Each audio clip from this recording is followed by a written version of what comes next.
When I was younger, it was, if you're a girl, why are you gaming? So I had a light bulb moment and I was like, okay, maybe this is something that I could do. The big thing for my channel was to get people on, and KSI said yes. And then that is what blew my channel up. It just opened up a whole career for me, which I didn't even expect. When I look at Man City and Elz, Balotelli comes up a little bit. Oh. Can you I forget about this. I had McDonald's with him, but I didn't realise. That's right. Can I ask you about the Stephen Tries moment as well? I'll be doing like big presenting for Man City or wherever. It's like, oh, it's the pancake girl. I thought Pancake Day was yesterday. Did you say you get DMs daily then? I'd say hourly. I get weird things. When you say weird things, what do you mean by that? Oh my God. Hello, welcome along to another episode of Inside the Industry Unfiltered with myself, Adam Smith. Delighted to say on the pod today, it is Elz the Witch. Elz, I was struggling with what I describe you as, because I know you're a gamer, but we see you as a radio DJ, presenter, host. You're sort of dabbling in a bit of everywhere at the minute, aren't you? Fair to say. I don't know what I am myself, so I'm just me. How would you describe yourself? I went through a phase of being a YouTuber, which obviously that's how I started doing what I do. Then I was like, no, I'm a presenter now.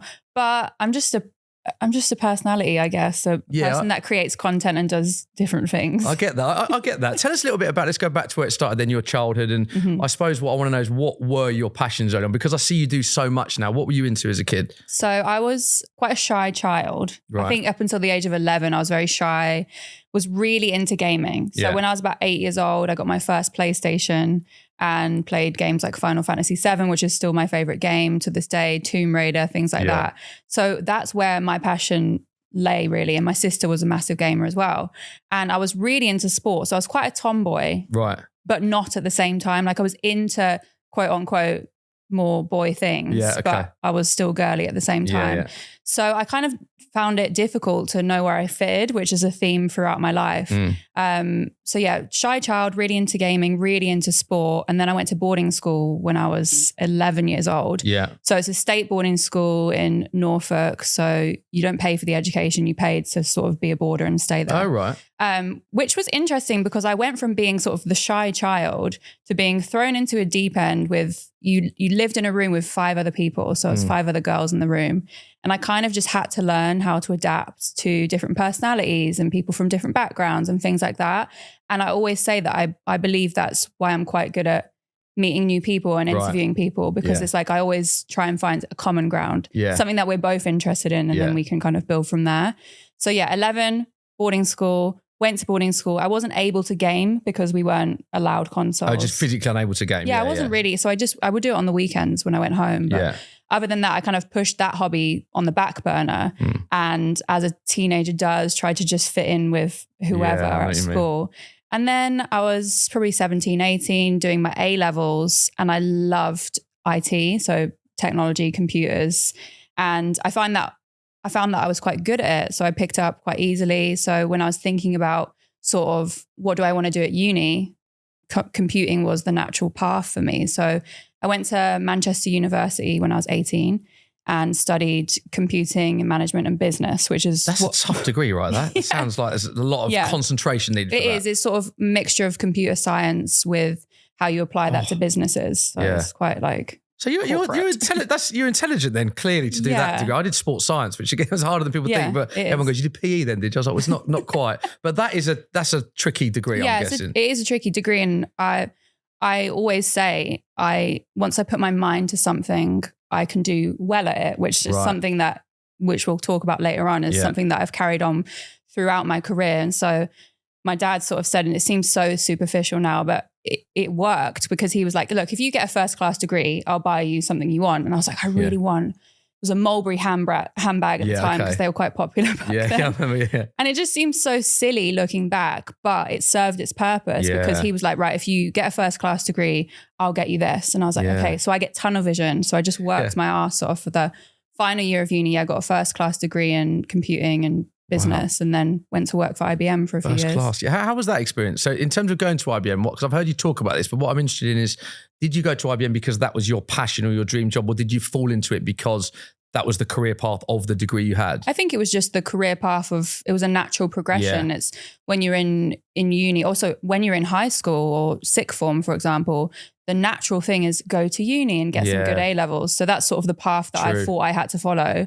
So when I was at uni, the final year, kind of the technology companies come and present to you, or you meet some of the tech companies, and IBM, to their credit, had a really good program for getting women into tech because as this is another theme of my life, I naturally fall into male dominated spaces, which tech was got a lot better now in the past sort of 10 years or so.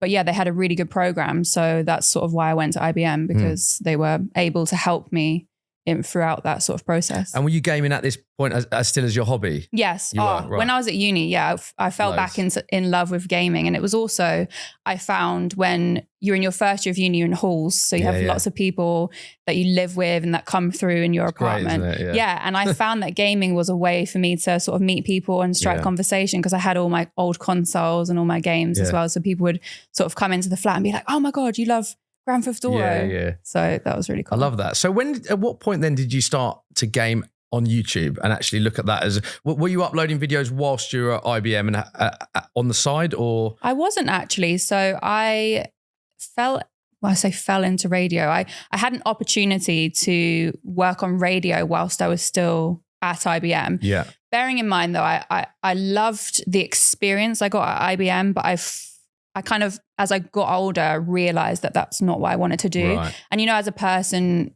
when you experience certain things and you get more confident within yourself, I started to think, no, this is actually not what I want to do. And I want to take charge of my own life and sort of go against everything that I've been told. So it was in my head that I did want to maybe move careers at some point. So when I got the opportunity to present on the radio, which came through Instagram, which is so random, but the head of Rinse FM, Genius, he just sort of reached out to me because I was doing a lot of content back then, just without realizing it. I used to talk. Not as a profession, just filming. This was just me like filming my way to work and things like that. And he sort of reached out and he was like, you know what, you're quite funny in a weird way. Like there's something about you that's not meant to be funny, but it is. I was like, okay, just because I'm moody. But anyway. You're like, is that a compliment? I think it is. Yeah. So I started doing a radio show on Rinse FM whilst I was still working. So there was a small crossover, but that sort of gave me the jump and the confidence that I needed to say, oh, actually, that's interesting. There might be something else to like what I can do. So I quit my job, handed in my notice, and I had been saving up because obviously London is expensive. And I've always been quite transparent of the fact that my parents helped me during that time. My dad's a finance guy, so he sort of drew up a spreadsheet. Helpful, he drew up a spreadsheet of everything I owed him, which I've now paid him back. But I'm so blessed that I had that opportunity because I know most people wouldn't have that. So I quit my job, and then sort of for the next 4 months was planning what I wanted to do. And I was losing sleep over it because I was thinking I've had a good career. Like I had a very good job, good degree. Why have I thrown it all away? Because I don't know what it is that I wanted to do. And with social media, you find that you compare yourself to other people 100%. A lot.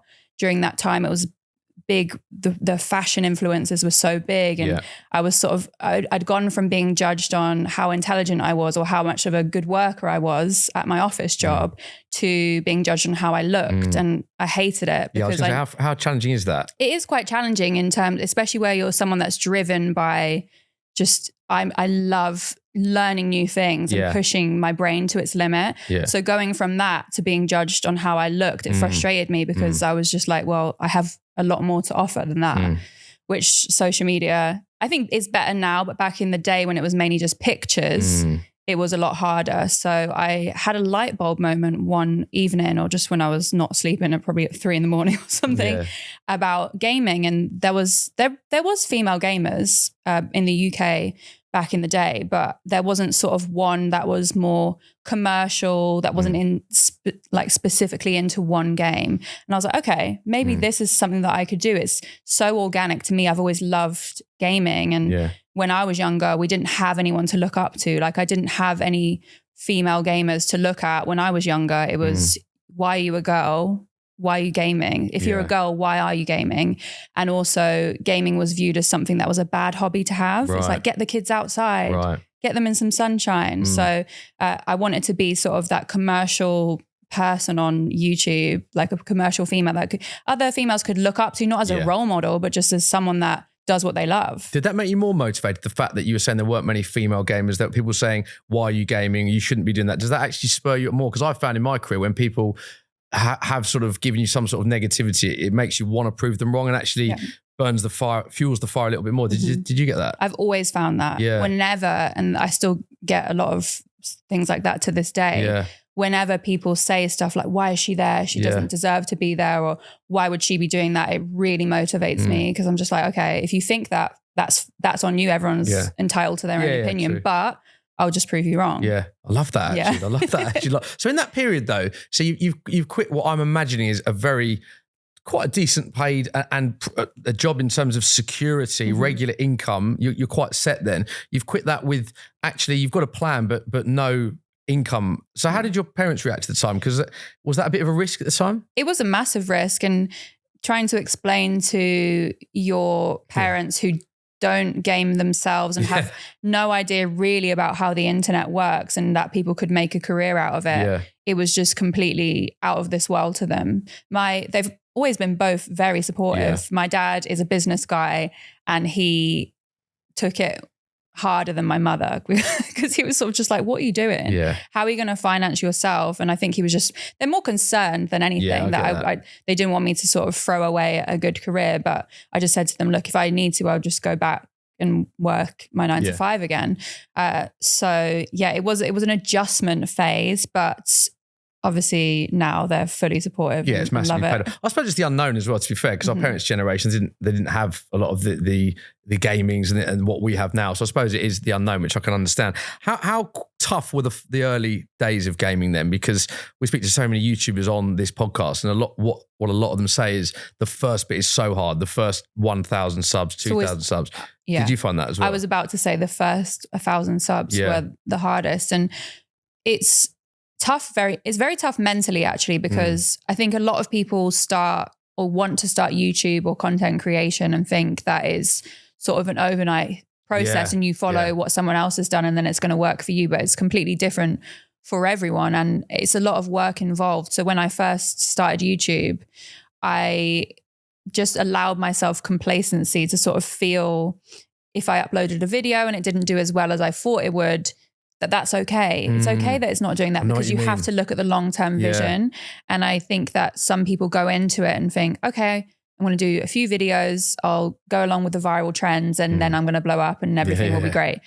It doesn't work out that way. And it's actually a lot of groundwork that goes into sort of starting a channel and building your channel up. So first 1,000 subscribers was just 5 months of working at a computer for 12 plus hours a day. I neglected how I ate properly. I was still going to the gym because like for me, I need a routine. Yeah, because you're big into fitness as well. Yeah, I am. Yeah. So for me, I always get up early and I always go to the gym. That's how I start my day, just for the mental health side of it. But during that time, it was, I just completely neglected everything else in life. It was just tunnel vision. So I didn't really socialize much. I didn't really go out. I wasn't seeing my family. I was just waking up, going to the gym, eating a slice of toast and just sitting at my computer for 12 hours, which obviously in hindsight worked because I was able to sort of have that discipline and consistency, which allowed me to grow. But looking back, I would definitely try and kind of prioritize my own health at the same time. You need a healthy balance, don't you? Because I was getting ill as well. I got vertigo, which means I don't know if anyone's had it, but it's anytime you lie down, it just feels like the world's spinning. So it's basically if you get home from a night out, if you drunk too much, and the world's spinning when you shut your eyes, it was like that. I couldn't really put my head down. Were you actually diagnosed with vertigo, were you? No, it's they said it's, I can't remember the technical term for it, but it's the same feeling as having vertigo, which is just being dizzy all the time. Yeah, I had something called labyrinthitis ages ago. That's the one. I didn't want to say that. Yeah, it's mad, isn't it? No, I've never met anyone that's had it. Yes. It was basically, I was off work for a bit and everything's dizzy or spinning, and I went on a train and I was like, wow, I don't know what it's called. You feel like you're going to fall over. It's like an inner ear infection, but it affects your balance. Yeah. You're not ill with it in the sense that you don't feel sick, you don't throw up or anything like that, but you just can't walk. Your brain is off. So from a technical thing, it's I've never met anyone that's had it. It's a crystal going in your ear canal that gets stuck. So the liquid can't go to your brain properly. So your brain thinks that you're like spinning around constantly. Yeah. And you have to do a maneuver called the Epley maneuver, which helps roll the crystal out. Did you do all the sort of physical the exercises on the floor? I threw up once because catching tennis balls and stuff like that, and all random stuff like that. And then when I started looking into vitamins and things like that, and started taking regular vitamins, which I do now, it helped. So I haven't had it since, but I think it was to do with low B12 vitamins and low vitamin D. Really? Because obviously I wasn't going outside. Wow, that's really interesting. That's mad. I massively divulged talking about. I never thought. I haven't even said the word labyrinthitis. I think it was about 10 years ago. That's why I didn't want to mess it up. I was like, I didn't know what it's called. Wow, that's mad. Yeah. So the early days of YouTube, what I found really interesting about your story there is you almost had a strategy before. Because a lot of people we speak to just say, well, I mean, Robbie, for example, sat in that chair and said he was a surveyor and a really good job, went to an Arsenal game with the camera and just loved it, decided to quit his job because like, this is my passion, but just ended up becoming a YouTuber. Jack, mate, so many of them have said the same. Your story is quite unique in that you had a strategy in place before you started uploading. A lot of people just make videos for the fun of it, then see the numbers and think, oh, actually, I can make a go of this. But you were determined for this to be your career almost before you started uploading. Yeah. So I don't mind telling the story, but I don't want it to come across ever as that I don't enjoy it, because I love gaming and I love sort of the message that I can bring to gaming. I think that comes across in your content, to be fair. So because I have the degree in business, my brain is very business wired. And I think in terms of the YouTube world, I started very late. I started when I was 26 and it was, what year was it? 2019. So 2018, 2019, which if you look at Jackmate or KSI, like the Sidemen, they started probably 5 or 6 years before me. So I wasn't a newcomer to the game. I'd been watching other people do it. So I curated a business plan of what I wanted to achieve, because obviously I've quit my job. I need to prove, not to myself, but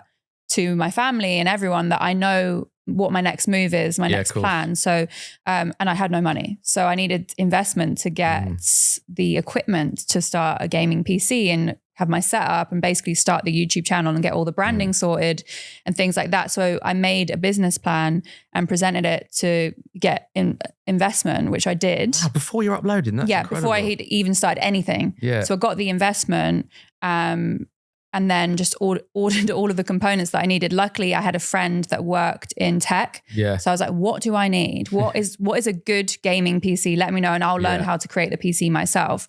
Because I wanted to cut costs at all. If you buy a PC pre-made, it's going to cost twice, if not 3 times the amount of then getting the components. So I just taught myself to make the PC. To actually build the PC? Yeah. So I built the PC. Wow. There is a vlog on my YouTube channel, which is really awful looking back. But I vlogged it all of the process of me building this PC, because I didn't want it to seem that I just come into the gaming world and YouTube because I saw that people were doing well and making money out of it, which that was never the case.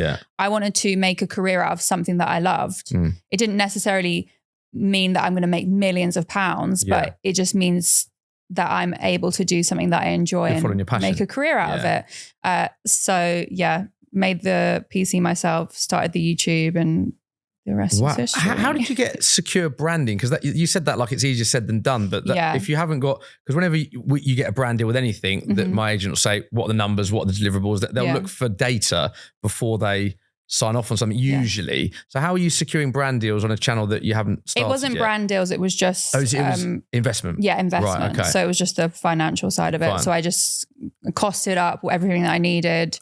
Said this is sort of what I need to start the channel, and this is what I expect to happen from making the channel. So I had the goals that I wanted to achieve, which I can't even remember what they were now, but they were just like X amount of subscribers, X amount of views, brand deals with, and I listed out sort of the key brands that I wanted to work with. And it's funny because my manager, who's still part of my management now, he found the presentation, I think about 6 months ago, and sent it to me. Brilliant. And we had all of the deliverables that we wanted to do, which we ended up achieving in the first sort of 6 to 12 months. That's class. I love it. Is it Austin you're talking about? Yeah, I've heard you talk about him. I love the fact you're still with him now, and that's like, it's almost like you've gone on the journey together. Right. And we're still business partners now. Yeah, that's class. Investing in different things. So that's the start of your YouTube journey. What was the first, I think I know what you're going to say here, but what was the first big moment where your channel started to really get recognized? So I always really advocate for collaborating with people, and I know it's not easy for everyone because you don't necessarily have the connections within the YouTube space. So I really recognize that. But even if it's just your friends, get them involved, because collaborating brings out a different side of your personality. I agree. So that's something I always wanted to do when I started YouTube. Even in my introduction video, I was like, I'm going to review games and I'm going to collaborate and I'm going to interview people. So that was a big thing for my channel, was to get people on. And my manager, Austin, works in the music industry, and KSI obviously does music. Back in the day, he was really trying to break through into the music industry, and Austin had a connection with him. It's a good connection to have, though, isn't it? I know, this is why I always say I'm so blessed. KSI is not a bad first one, is it? I always say I'm so blessed, but I did have mutual friends in that space because I used to live in Stratford, where a lot of the YouTubers used to live. So I had mutual friends there. And I was just like, oh, I'm so embarrassed to ask, because I'm very like prideful. I hate asking people for things, but I have learned now that you just have to do it, especially in this industry. And people are always so helpful. There's one thing I found with YouTube is everyone wants to support each other, which is so good.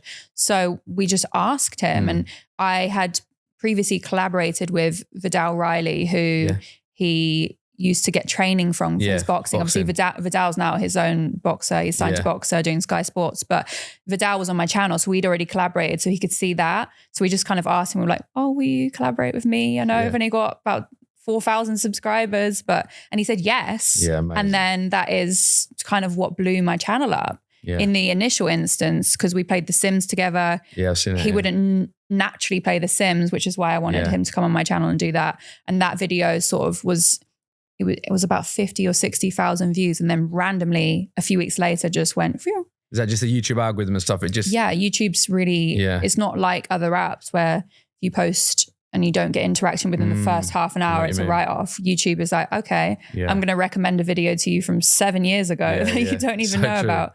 So with that one, it just overnight I was like refreshing you can have the YouTube Studio app where you can collect the analytics, and I was like, what on earth is happening? So it went from 50 or 60,000 to 1.6 million in the space of like a week or so. How did you react to that? Was that the first moment that you realized this is my career? You knew that you could make it work? Yeah, I think I definitely believed in myself before then, because I just know as a person that I'm so determined and I'm so afraid of failing and embarrassed of failing that I just couldn't let it happen. So I definitely believed in myself, but sort of once that moment happened, it just gave me the clarity that I needed to be like, okay, it's working now. Do you know what's interesting is that so many people talk about how generous KSI is with his time as well, and how he's affected so many people throughout his career. Is that, can you give us an insight into the KSI effect and actually what collaborating with him does for someone? Yeah, well, he's not just him, the Sidemen in general as well. But obviously he collaborated with me first on my channel, and they've made so many people's careers. And this is the YouTube scene, you have the Sidemen, and then you have people associated with the Sidemen who all have careers. Obviously, everyone creates content in their own right and is very talented at what they do, but they have given a lot of people the platform to sort of accelerate that. So you have to give them props. And did you find that with your channel, as soon as that hit 1.5 million views, it's like you knew that something massive was happening here? Yeah, there was that, which made my subscribers increase or my videos increase. And one thing about me is I make the most out of those situations. So where that video blew up, I was like, okay, I need to go extra hard now on the content. So I was like, okay, I'll make the most out of this momentum to keep it, to prolong it and keep it going. That's hard, easier said than done though, isn't it? Yeah. And it is difficult to keep that engagement and that momentum, but it gave me a massive stepping stone, as it were. And then brands started reaching out because of that, because when back in the day anyway, it's still sort of similar now, but where originally I had found a niche in the market of being sort of this commercial gamer girl who could talk well to camera, brands will pick up on that because they're like, oh, this is a niche. Like we didn't have anyone else like this. Obviously now there is so many talented females and there was back then, but I'm just talking from my experience.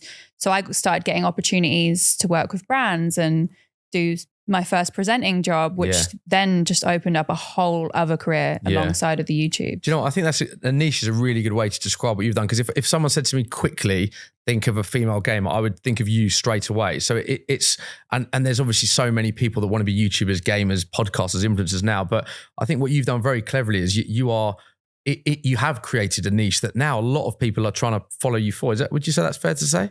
I think a lot of people are trying to emulate you now, whereas...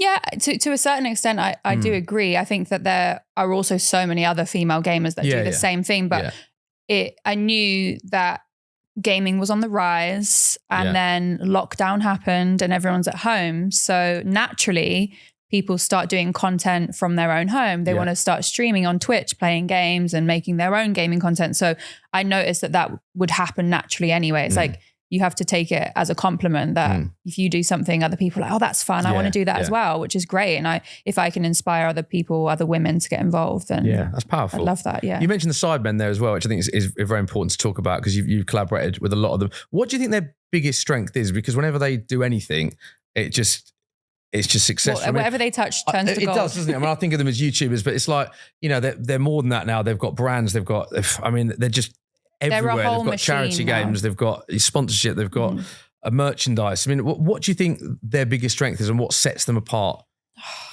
I just think that they are so hardworking. That is the only thing that if you look at everything that they've done in the past, they've been doing this for so long, but I think particularly in the last sort of 3 years, it is incredible how hardworking they are. I haven't seen their diaries, but I just know that they are so busy every single day. And it's a whole machine. Like, it's not just the sidemen, it's everyone else that is behind the scenes as well, making all of the brands, doing the reality show that they did a few weeks ago inside, the businesses, the fact that they are consistently uploading a video, one main video, but then you have all the more sidemen and the sidemen reacts and the side plus. It's the amount of content that they roll out. It's incredible, isn't it? Incredible. And I don't know how they are not completely exhausted. What level, yes, a very good point. What level do you think they can get to? Because they're already breaking into the mainstream. They're selling out arenas, KSI's boxing, they're selling out charity football matches. I mean, what level do you think we're talking about here in I just don't even know. Years? You think you can try and guess and see, but then KSI now has Prime, which is probably, what is it, rated $1 billion or something stupid? A lot, I know. Yeah, it's a lot of money. So I don't even know at this point, just wherever they want to go. They can go to space and do something. Yeah, I'd love to see that. It's a good idea for a series, actually. You've worked with a lot of very talented influencers as part of your channel as well. Chunks and Philly, you've worked with very closely. I'm just keen to get your thoughts on their impact as well, because obviously they're a great duo as well. Yeah. And also, I think a duo that impacts a lot of people and influence a lot of people as well. 100%. And when I was thinking of sort of the YouTube space, and you have the sidemen and everyone that is around them, but you have the beta squad as well, and Philly and all the streamers. And I just think that, they are such lovely people as well. Like, I went to LA for the Super Bowl 2 years ago with Philly, who I already knew, and Harry Panera, who I already knew. But Chunks, I didn't really know before that trip. Lovely guy, isn't he? And he's just the kindest person. He's so lovely. We both love R&B, so we're just bonding over that. But no, he's so lovely. And to see the charity match that they even done a month or so ago, it was really lovely to see. And I think that where the sidemen have inspired so many people within the YouTube space, I think that the beta squad do it as well, but for a different audience. And I love to see that. Yeah. It's nice how as well, like, they're all sort of got each other's backs as well. There's not that competitive element to it. Do you know what I mean by that? They all collaborate with each other. I think that goes back to your earlier point about how collaboration is so key. And obviously you found that with your experience with KSI, but to get somewhere, how important collaboration is in YouTube particularly. Yeah. It's like everyone wants each other to do well. And it's all about just doing favors. Oh, I'll be in your video if you do my video, and we'll work on something together. Yeah. So it's powerful, that, isn't it? It is powerful. And I think that it's quite unique because I've experienced other industries. Obviously, I work in radio and music. So I've experienced the music industry. I've experienced the sports industry, which is quite competitive. And I don't think that you have the same level of genuine camaraderie, which is that's interesting within the YouTube space, where it's like, I genuinely want to help you and build your platform just because I want to. Yeah, that's a really interesting point, that actually. I know where you're coming from. And it brings me nicely on to the next point, actually, because through your YouTube channel, you've now got main presenting gigs through that. Obviously, I've seen you work with Match of the Day X, Premier League, Kiss as well. So how did your first presenting gig come? And did that come because of the audience you had on YouTube and people recognizing you? It came to do with FIFA, actually. So I was doing FIFA videos, although I'm not great at the game, and I didn't actually know too much about football back then, which I've been quite open and honest about. Do you know what? I've seen it. I was sorry to butt in there, but I have seen you be very vocal about that you didn't know loads about football. What did you feel like you needed to address that? I think I did, because I never want to seem inauthentic and like I'm trying to be something that I'm not, because I just think that after a while people will figure it out anyway. And before anyone wanted to point it out on social media, I thought I'll just nip it in the bud right now. And if you're honest about it, and I like showing people an organic journey, because I could act like, oh yeah, I knew loads about football before I started presenting in it. But in all honesty, I've just always loved sport. I didn't know the most, but when I have an opportunity, I want to take it and challenge myself and push myself. And from being offered, this is part of the story. So from the FIFA videos, I got offered to present on stage at the FIFA E-World Cup 2018, was it? Yeah, back at... Was that the O2? Yes, I hosted that with Spencer. Yeah. Massive event, wasn't it? Yeah. Zaha was there, Berbatov also, Yeah, and that was my first, that was the first time. So that was the first gig you did, ever. And aside from radio. So obviously radio, I think they're two quite different things. I totally agree. Live TV and radio is two different things. So this was my first opportunity. And my manager Austin sort of said to me, look, you can say no because you've never done it before and you're scared, or you could just say yes and BS your way through it, basically, because what have you got to lose? And I was like, okay, I can do this. Great advice, you know. Yeah. And I think I've kept that from the moment he said it throughout my career. I've just been like, okay, I'm just going to try it once because I don't have anything to lose. So it was 1 minute on stage at the O2 on Sky Sports, and it was like a, you were doing the rap, it was the rap battle, wasn't it? Mixtape Madness. Yeah, I remember it. Yeah. So Mixtape Madness had 4 finalists, and I think they won a funded music video shoot or something like that, and they had to freestyle. So I basically hosted the 1 minute segment, introduced it on Sky Sports, and then off the back of that, a production company who were casting for a new Premier League show on YouTube called Uncut reached out and were like, we're doing a screen test. Would you like to come down? So I went, and I was honest with them. I even said, like, look, I'm not the most knowledgeable at this, but I'm hardworking. I'll put my all into learning and I'm good at what I do. So, and they probably respected the honesty as well, to be fair. It's amazing that Rolling Stone effect that you had you not done, you'd have still obviously carried on with YouTube and been successful. But if I look at everything you're doing now, that's all come from that conversation with Austin saying, do you think I should do it or not? And him going, well, what have you got to lose? Yeah, because even if I think back to the business plan that I made, presenting wasn't even on that. It was all gaming. Wow. So I always, one of my best pieces of advice to people is to just try something and just, what have you got to lose, really? If it makes you nervous, then that's a good thing. I think totally I love being nervous and challenging myself. I'm kind of addicted to the feeling of it, which I don't think is a good thing in the long term, but I love just kind of pushing myself. And if you get those butterflies in your stomach, I think it means it's because you're doing something that's out of your comfort zone, and it's you're improving yourself ultimately. So it's great. I think it's really good advice that you said as well, that if an opportunity comes your way, not to turn it down because you don't think you can do it. Do you know what's funny about that is my story in presenting is very similar. So my break at Sky, I was working at Sky and I was doing some on-camera bits for Soccer M at the time, so player interviews and bits, but I'd never done live. And the day before a live show, Max Rushton had food poisoning, and I found out the day of the show, the producer went, I want you to host the show with Helen Chamberlain.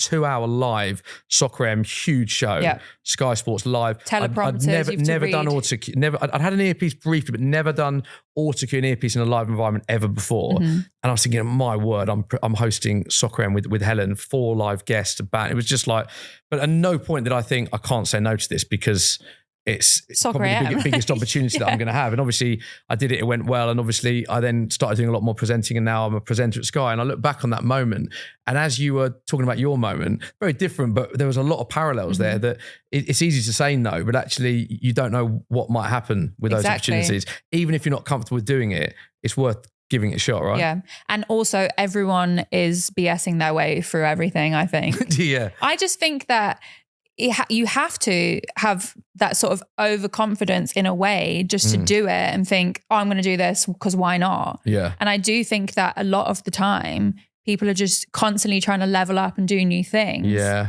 So this is why I always say, don't sort of look at what everyone else is doing and compare yourself to them, because they themselves are looking up to someone else. So that's an interesting point. Yeah. Because it's imposter syndrome, which I definitely have. Yeah. And I just think that everyone has it to a certain extent, and it makes me feel better knowing that. Because there's so many people that we're luckier than just to be, you know, having a house, a roof over your head and everything. But it's so easy, like you said, to look at people that are on a level above us all the time. I think that's natural human instinct, isn't it? Yeah. To always crave something that someone else has. I don't know, but it's amazing where you've gone from that. When you look back at that first presenting gig, how do you sort of analyze that? Because it's, as you said, you're outside your comfort zone then. Yeah, I was definitely outside of my comfort zone. And I just remember being backstage and speaking to a wall. Like I had the wall backstage and I was just looking. I'll just look directly at the camera now, because that's what I was envisioning. My home setup where I used to do YouTube is just kind of my comfort zone, right? Yeah. So when I was doing my lines, I was envisioning being sat at my desk and just talking to the camera. And even when we went live, the camera was right in front of me. So I was just thinking, okay, ignore everyone else and just think that you're at home, like get in a zone, looking sort of at your computer. So it's weird.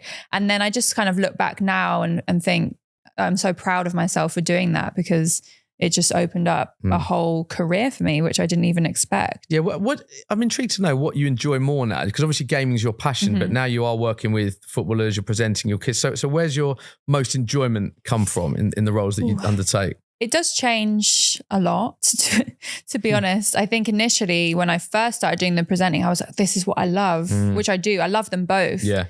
So at a certain point, the presenting overtook the content creation on YouTube, but I do feel that as a female in particular working in sort of sport, that there is a lot of pressure that people put on you, obviously to do a good job. But I think people don't want you to do a good job even before you open your mouth. So I still love doing it, but it has sort of taken the enjoyment out of it to a certain extent, just because you get so many comments from people either online or mainly online now.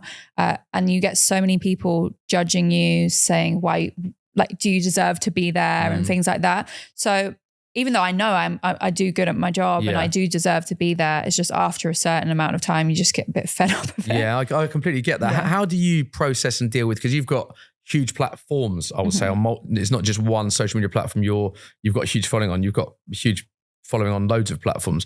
So you do get high engagement. How do you deal with the negativity and that, sadly, the trolling that some people get involved in? Because that must be tricky. It is. And I think that I am lucky in a sense that I grew up I grew up in a generation that had life before the internet. So when I was about 14, it's sort of when Facebook came around and you had social media profiles. So I knew life before then. Yeah. And because of that, I just, whenever I see people write negative comments or send me negative DMs, which happens quite often, I just have that thing of hindsight. It's just like, oh, there's a life outside of this. And I do worry about the next generation of young people, young women in particular, that have to go through people commenting on their looks and who they are and why they deserve to be somewhere or not. So for me, I don't let it affect me personally, just because I've had it for so many years now. It doesn't really affect me. But it just kind of puts a downer on stuff. Sometimes it's like, oh, can everyone just not be happy? Yeah, I know. Did you say you get daily then? Yeah, more than like, I'd say hourly. I get weird things. Yeah. When you say weird things, what you? Oh no. Okay. There's weird things. Yeah. And then there's sort of hate comments as well. But I think it's just people that are unhappy in their own life and need to deflect somehow. Obviously hateful. I don't understand trolling and hate and all that. I just don't get it. And it's horrible to see, to read and all that. And I've had little bits of it, but not to the level that you've had. But when you say weird things, what do you mean by just weird things?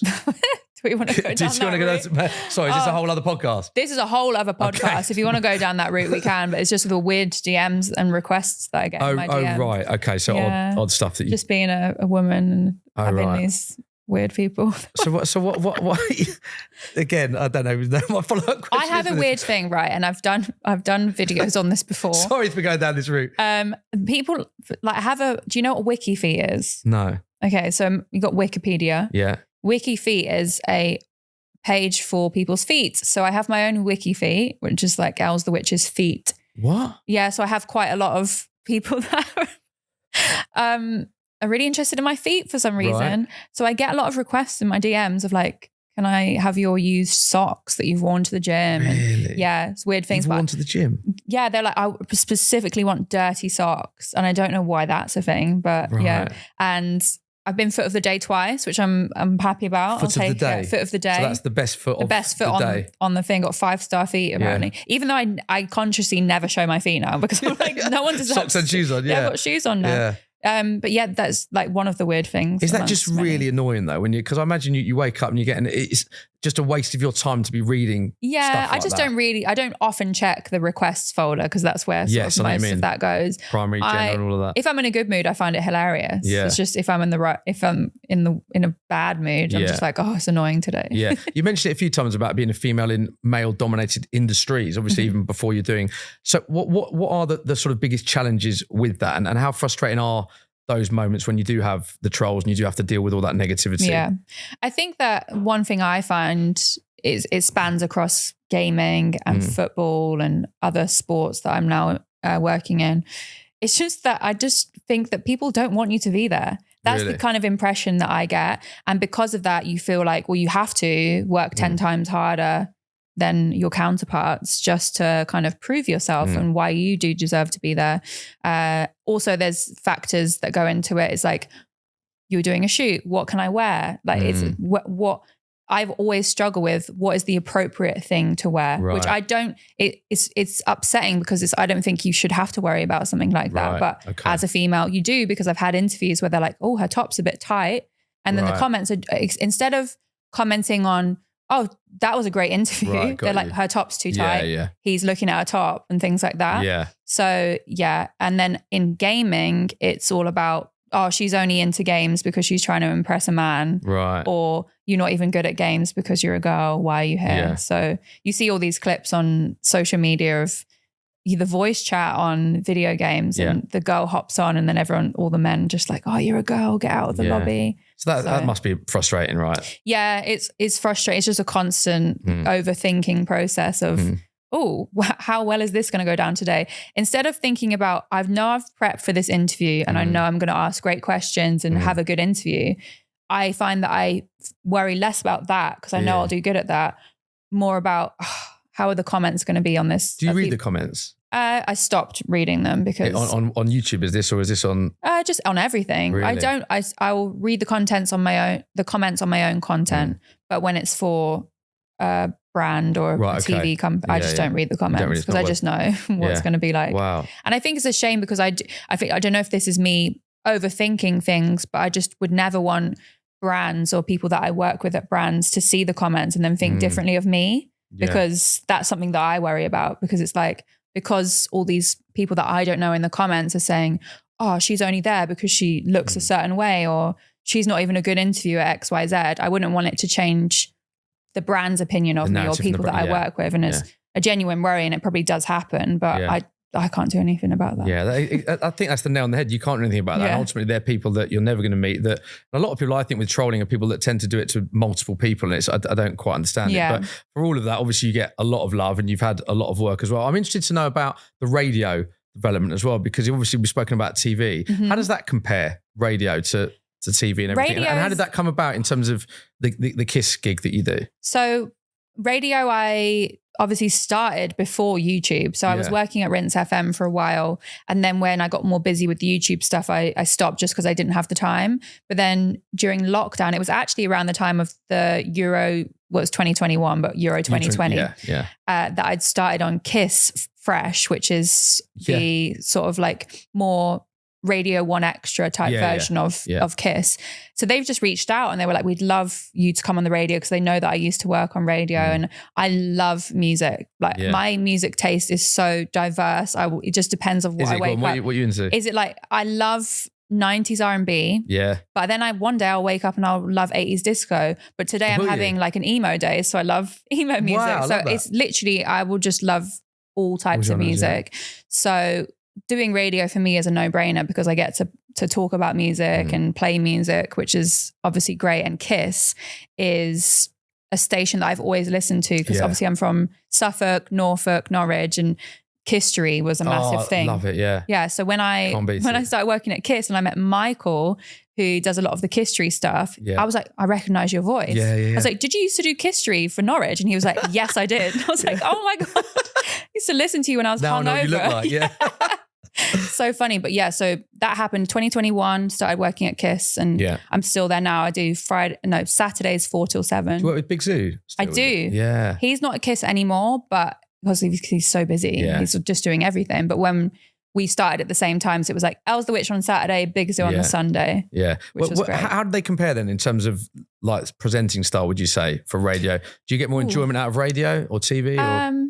It's different. I think it's completely different. With radio, I find it far more relaxing because you're not on a camera. You're just, I know what you mean, you're just talking.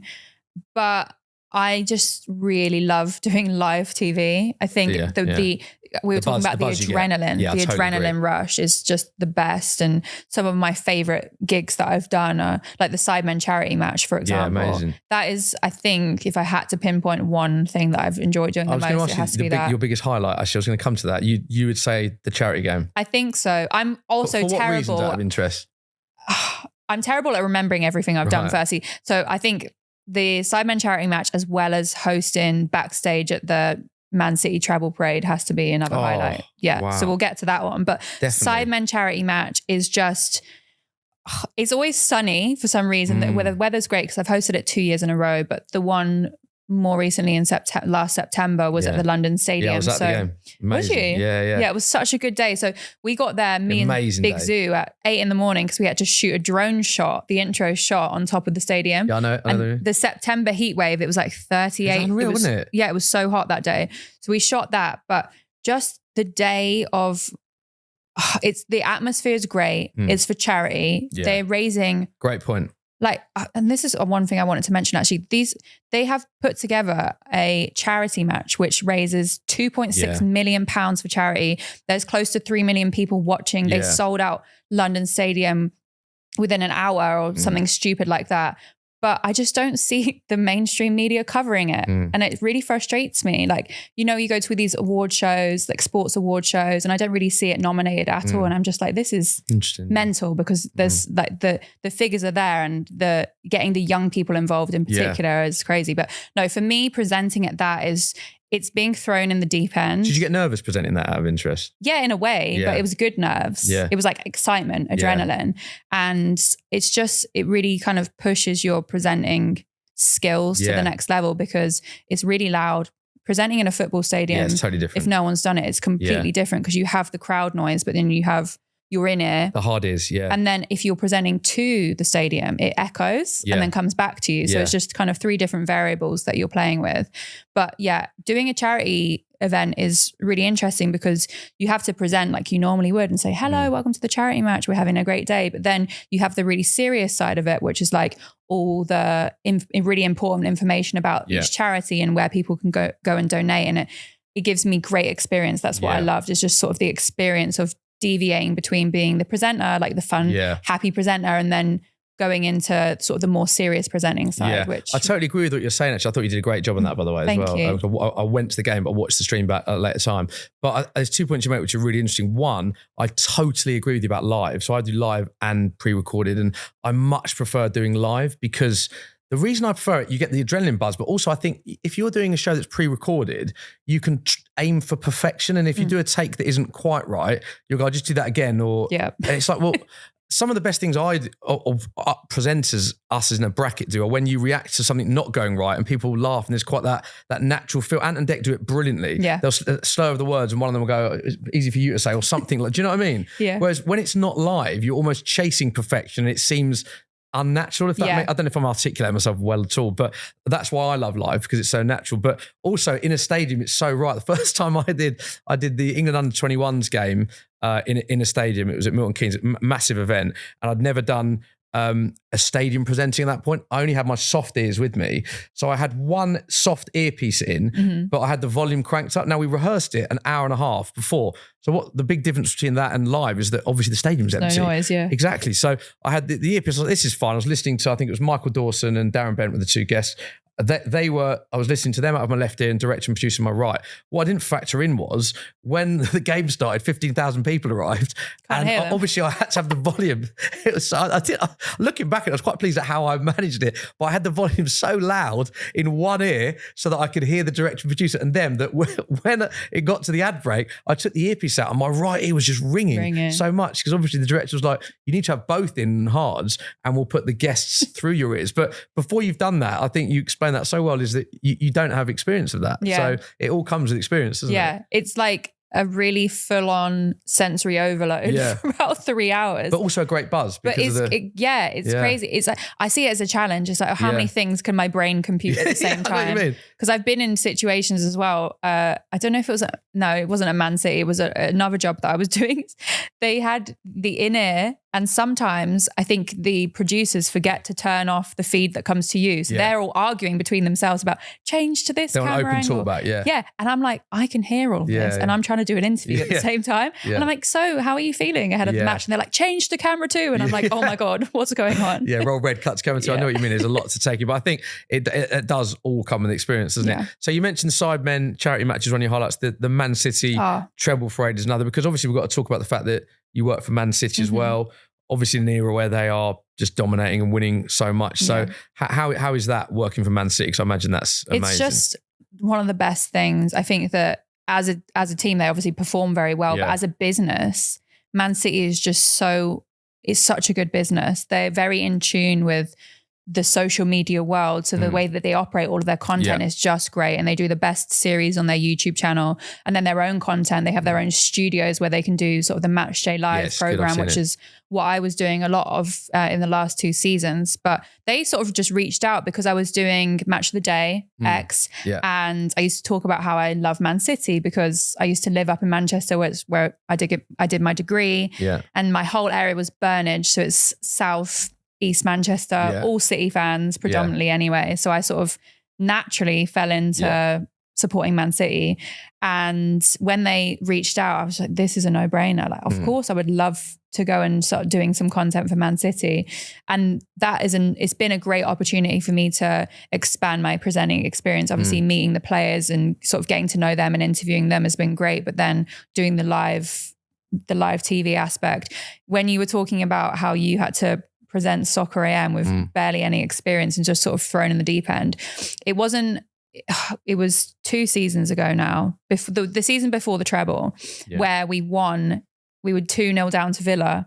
One of the last day, 3-2. So that match, right, we were 2-0 down, and the producers were like, okay, we want you to host the end of Match of the Day live, because I hadn't done it. I hadn't been the lead host yet, but it was because Natalie, who's an amazing presenter for City, Natalie Pike, she was doing it was like the saying goodbye to some of the players. So she was on the pitch, too busy to do it. So they're like, we need you to do it for your first time. I was like, okay, but we're losing 2-0. What are we going to do? I was like, I want to go home. I feel sick. Like, what's going on? They were like, no. So when we win, you're going to have to say, oh, we've won again, blah, blah, blah. And they'd moved us out of the studio and into sort of, it was outside, but it was still obviously inside the stadium. So you could hear all the crowd noise. And I was like, okay, so isn't that not going to be really loud? And they were like, yeah, it might be, but we'll just see what happens. Right.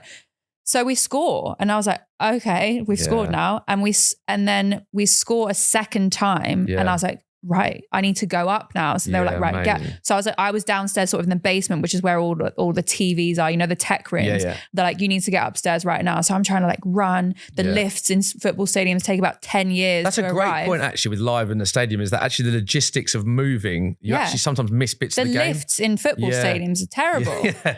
So I'm in the lift and I managed to get out. And as I'm running, trying to get around, who is it? It's Gundo that scores the goal. So you saw it? I just got there I got the aftermath of him scoring, and everyone's just like jumping around, hugging each other. And I was like, I think for me, there in person for the Aguero moment. So I think as a fan, obviously that, like, as a City fan, that has to be one of, if not the best moment to be a City fan. But for me, experiencing a football moment in person, that has to be the best moment and also ever. working on that as well. Yeah. Like, because I worked for Spurs when they got to the Champions League final. It obviously didn't go Tottenham's way, but when you're working for the club you support for a moment like that, it's whatever happens. The result is a bonus, obviously a huge bonus. In your case, it wasn't in mine because we lost, but it's amazing to actually think back to those moments. And I don't know if you do it, but I think back to do you find it's hard to live in the moment sometimes? I sometimes think, actually, the kid in me, if you just said I'd be working for Tottenham at a Champions League final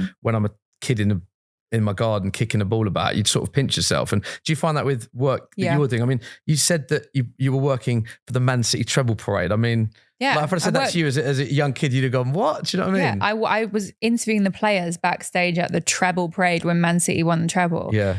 But, I hate talking negatively, like I'm trying to put a negative spin on anything, which I'm absolutely not, because I am so proud and grateful of everything that I've experienced. But, and this is something that I found even when I interview people, is so hard to live in the moment when you're experiencing those moments, because you're working at the end of the day. So you're like, streamline, I've got to work. And then when you look back on them, you're like, oh my God, that was such an amazing moment. But at the time, you're not really thinking and absorbing it all completely.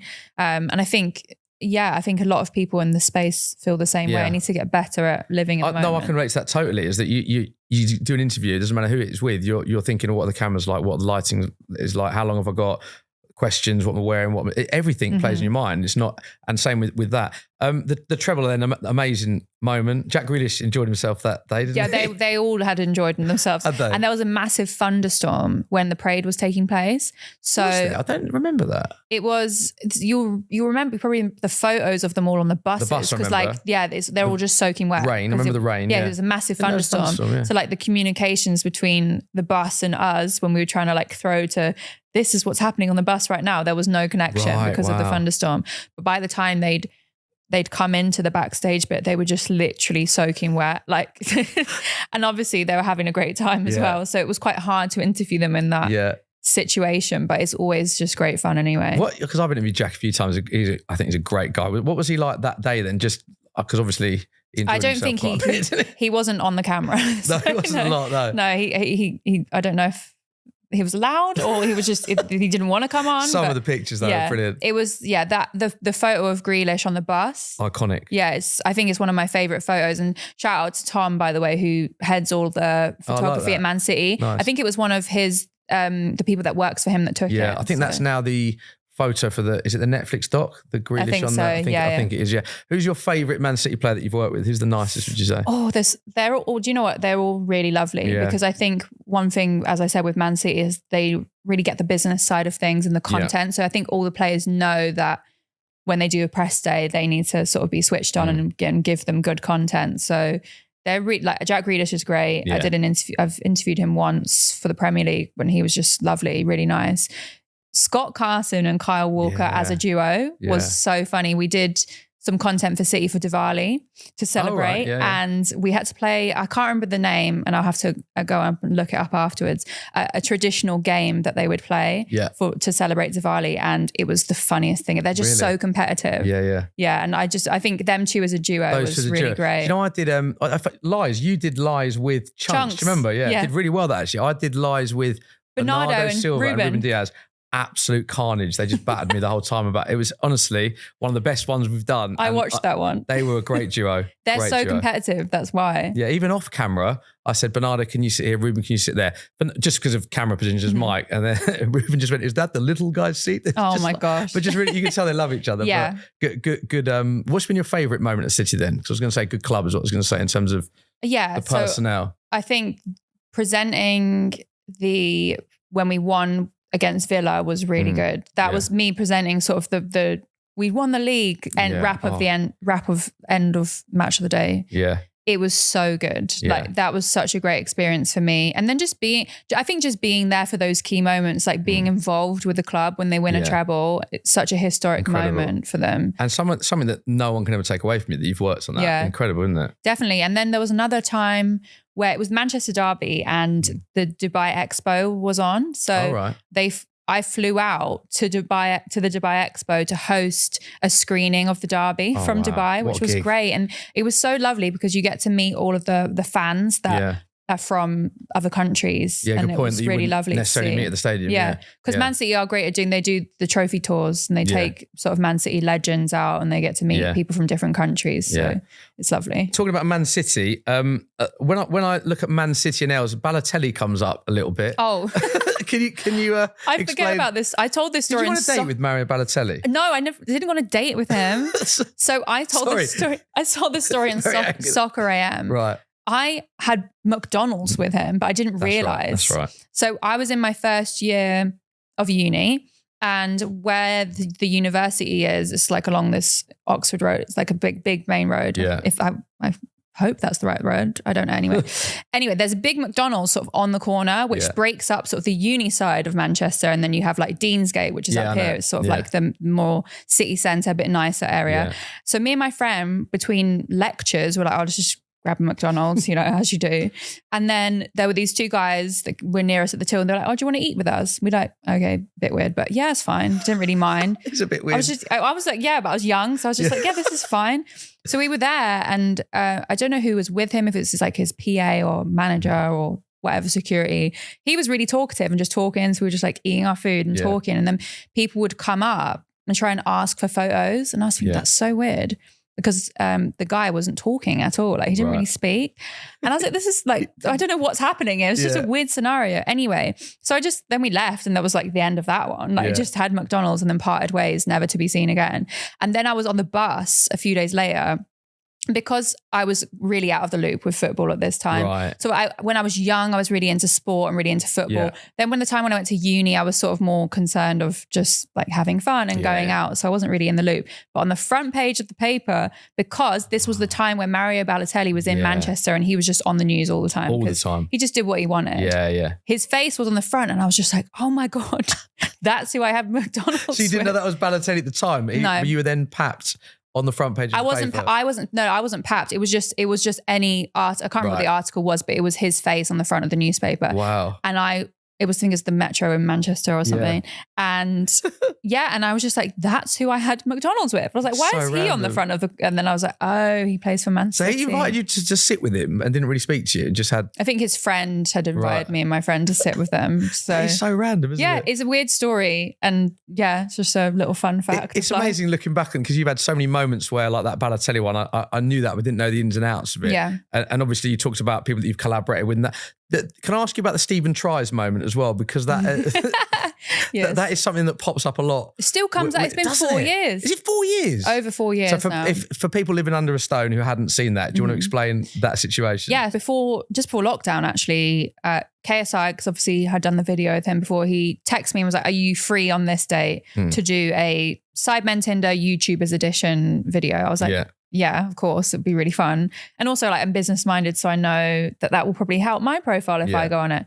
Anyway, so I'm one of the female YouTubers that does it and I walk in and they all have the line and I have to say yes or no to them. Stephen Tries, who I'd never met before. Had you not? Never met him. Wow. Says the pancake line. Oh, I thought Pancake Day was yesterday, which then went viral. Yeah. And he actually messaged me on Instagram straight afterwards. He was like, by the way, I'm so sorry. Like, did he? But I didn't actually care. Yeah. Basically, he had the line saved in his brain. He said to the boys who's the best person to do this on who wouldn't get offended. Right. And I think JJ had said like, Elz is fine. Let's just do it on her, which is fine. And if people think I think now they know that we're cool, but I think for a while people were like, oh, Elz probably must hate Stephen Tries. And I'm like, literally don't even care. And he messaged you that afterwards. I'm sorry. That. I'm like, oh, that's fine. Don't worry. Don't mind. And how after that moment, did you find that? My socials blew up from that is... The KSI was a Kickstarter, but that moment was, Really? And it coincided luckily with lockdown. So everyone was then at home. Yeah. So if I could pinpoint one moment that just made everything go, it's the pancake. And still to this day, everyone's like, oh, it's the pancake girl. Really? I'll be doing like big presenting for Man City or wherever. It's like, oh, it's the pancake girl. I was like, okay, cool.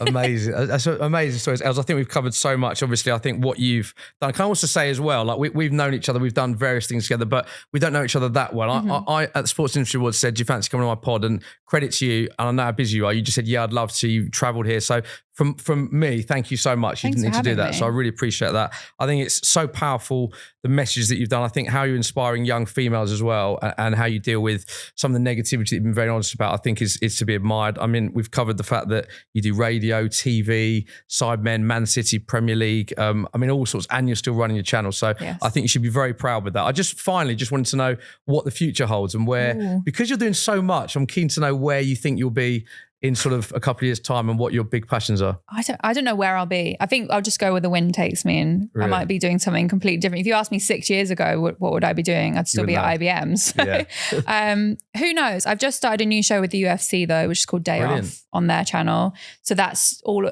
We've done Michael Venom Page and Leon Edwards so far, and it's just great. It's all about what they do on their days off, and I get to go and experience it with them. So love that. Yeah, keep an eye out for more of that. But I don't know what I'll be doing. Well, I'll pluck something out. I love that. Somewhere. And final advice for people that might be following in your footsteps? Say yes to things that make you nervous. Yeah. I always say that. And the best way to start something is to just start it, because if people worry too much before they start, like, oh, what advice would you give me? How should I get started? Just start doing it and figure it out as you go along, because you're going to get experience anyway. I think that's great advice. Once again, thank you so much for coming on. It's been a pleasure. I hope you enjoyed it.